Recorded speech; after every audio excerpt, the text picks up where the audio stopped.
Орта және шағын бизнестің дамуы елдің экономикалық жағынан өсуіне де өз ықпалын тигізеді. Соңғы жылдары Теміртауда шағын және орта бизнес қарқынды дамып келеді. Жеке кәсіпкерлер санында олардың өндіретін өнім көлемі де өсуде. Осыған орай бюджетке түсетін түсімнің көлемі де өскен. Қазіргі таңда қалада 9030 орта және шағын бизнес тіркелген. Бұл жайлы қалалық кәсіпкерлік және ауыл шаруашылық бөлімінің басшысы мәлімдеді.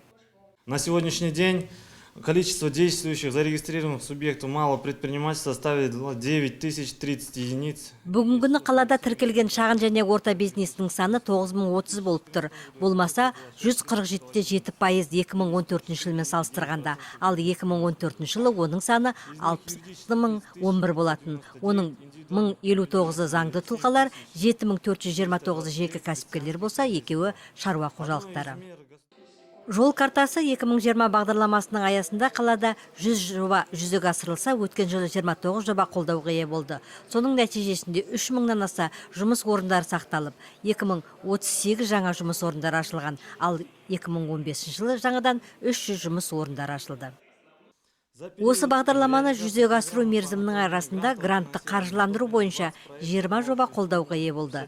57 миллион теңге бөлініп, 176 жаңа жұмыс орындары ашылды. Барлық жобалар қаланың экономикалық дамуына ықпал ететін әлеуметтік маңызды жобалар саналады.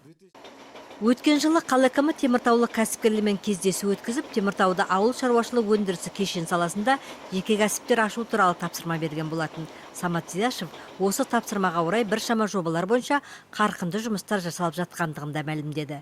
Сүт, ет өнімдерін өңдеу өндірісі бойынша жаңа жобаларын ұсынып отырған кәсіпкерлерге түрлі қолдаулар жасау мүмкіндіктерді қарастырылып жатқандығын алға тартты. В настоящий момент имеется ряд проектов, это как строительство теплиц, создание молочно-товарных ферм на 50 и 100 голов КРС, переработка мясных изделий. Данные предприниматели получили все необходимые консультации в холдинге, в дочерних организациях холдинга «Казагро» и других институтов развития, куда были поданы соответствующие заявки. Кроме этого, наряду с другими программами рассматривается возможность финансирования проектов в рамках, как я уже сказал, дорожная карта бизнеса. Ведутся переговоры с банками второго уровня. Бүгінгі таңда қалада бұл орайда 4 жобаны қолға алу жоспарлануда. Оларды қаржыландыру тетіктері қарастырылып, облыстық басқарма басшыларының назарына да ұсынылған.